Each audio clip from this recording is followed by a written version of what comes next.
नमस्कार। आज हम बात करने जा रहे हैं एक बहुत ही प्रभावशाली योग की, जो कि है राहु और चंद्रमा की युति। इसे ज्योतिष में चंद्र ग्रहण योग भी कहा जाता है। ये बात हम सब जानते हैं। देखिए, ये योग व्यक्ति के मन, भावनाओं और सोच पर गहरा असर डालता है, बहुत प्रभाव डालता है। क्योंकि राहु जो एक आप कह सकते हैं कि आसक्ति और भ्रम पैदा करने वाला छाया ग्रह है। ये ऐसी शक्ति है जो भ्रम पैदा करती है। और इसके विपरीत चंद्रमा की अगर हम बात करें तो मन और भावनाओं का कारक है। और जब राहु और चंद्रमा ये दोनों ग्रह एक दूसरे के साथ बैठते हैं तो क्या क्या होता है, आज हम इस वीडियो में थोड़ा सा इस पर विस्तार से चर्चा कर लेते हैं। और चर्चा करने से पहले हमें ये भी देखना जरूरी है कि राहु और चंद्रमा का स्वभाव क्या है। तो देखिए, राहु एक ऐसा ग्रह है जो किसी भी ग्रह की प्रकृति को, जो उसका प्रकृति है, मूल प्रकृति है किसी ग्रह की, उसको बदल देता है। उसको बदलकर वो असामान्य बना देता है। अब प्रकृति ही बदल गई किसी भी ग्रह की जिसके साथ बैठ जाए। वहीं पर चंद्रमा हमारे मन, भावनाओं, माँ और हमारी मानसिक स्थिरता का प्रतिनिधित्व करता है। जब राहु और चंद्रमा एक साथ आते हैं तो मन की जो स्वाभाविक प्रवृत्ति है, क्या है स्वाभाविक प्रवृत्ति? कि सुख की खोज करते हैं हम, अनुभवों को जीते हैं हम। तो ये जो प्रवृत्ति है ये असंतुलित हो जाती है। कहने का मतलब ये है कि कभी कभी जीवन में सब कुछ ठीक चल रहा हो तो भी मन उदास हो जाएगा इस युति के साथ। और जब वास्तव में तनाव लेने की स्थिति हो, जब वास्तव में स्थिति खराब हो, तो ऐसे व्यक्ति का मन शून्य सा हो जाता है, जैसे कुछ हुआ ही नहीं हो, रिएक्शन ही नहीं हो।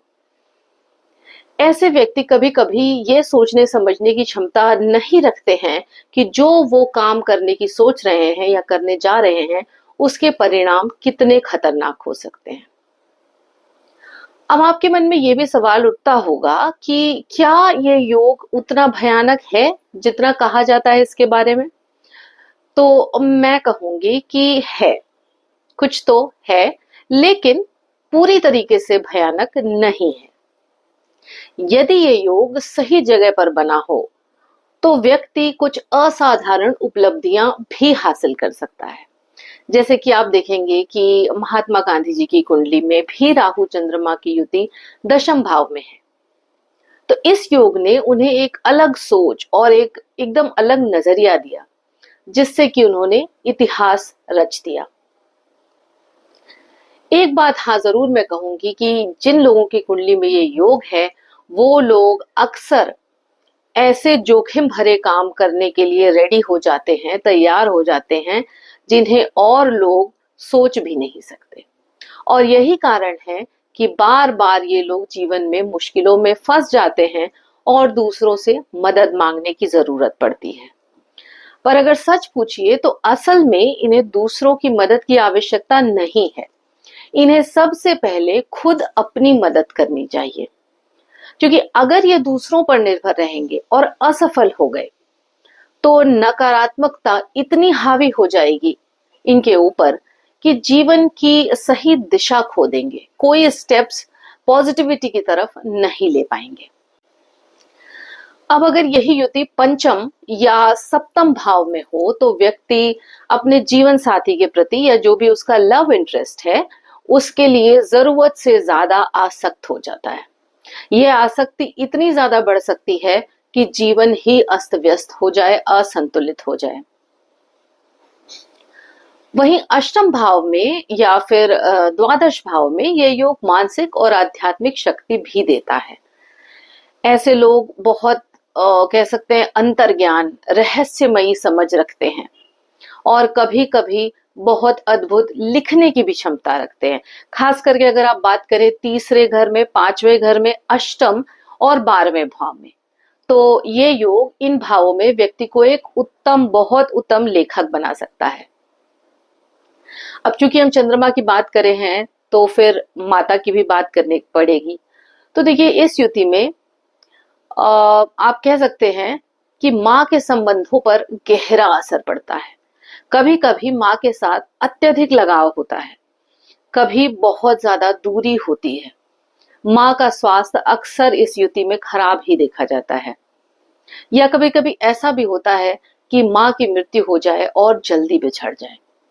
ऐसी स्थितियां इस युति के साथ देखने को मिलती हैं। ऐसा व्यक्ति अपने पोषण पर आप कह सकते हैं उसमें भी संतुलन नहीं रख पाता। ये या तो किसी चीज में बहुत ज्यादा लिप्त हो जाते हैं या अपने मन को बहुत ही कठोरता से दबा देते हैं। तो इनका जो नरिशमेंट है विशेष करके मानसिक, वो असंतुलित होता है। देखिए, यहाँ पर इस युति का उद्देश्य क्या है, क्यों मिला है आपको आपकी कुंडली में? क्योंकि आपको भावनाओं, विचारों और कह सकते हैं अंदर की गहराई से आपको परिचित कराना है। परंतु तब ये तभी संभव है जब आप अपने मन को स्थिर करें और संतुलित करें। तो इसके लिए कुछ प्रैक्टिकल रेमेडीज आपको हमेशा ध्यान रखनी होंगी, क्योंकि ये चैलेंजिंग है। अपनी अनुभवों को, समस्याओं को, घटनाओं को कहीं लिखिए और आप देखिए, आप विचार करिए कि कहाँ आपने भावनाओं में बहकर गलत निर्णय किया है। इसके अलावा किसी भी बड़े निर्णय को लेने के पहले भगवान शिव का ध्यान करिए, ओम नमः शिवाय का जप करिए, 2-3 दिन करिए, क्योंकि चंद्रमा की ऊर्जा शिव से जुड़ी हुई है। तो जब आप 2-3 दिन ध्यान करेंगे और उसके बाद कोई निर्णय लेंगे, जो भी विचार आपके मन में आता है 2-3 दिन के बाद, उसे ही आप अपने लिए अच्छा मान के आगे बढ़िए और वैसे ही अपने मन को ट्रेन करिए। आप ये कह सकते हैं कि अपने जीवन में क्या चीज आपको मानसिक पोषण दे रही है, इसको खोजिए, लिखिए और देखिए कि क्या चीज आपके मन को नर्चर कर रही है, उसके ऊपर ध्यान केंद्रित करिए। और सबसे जरूरी बात है कि आपका जो अंदर का ज्ञान है, मतलब इंट्यूशन है, और आपकी जो प्रैक्टिकलिटी है, व्यावहारिकता है, वो दोनों को लेकर चलें।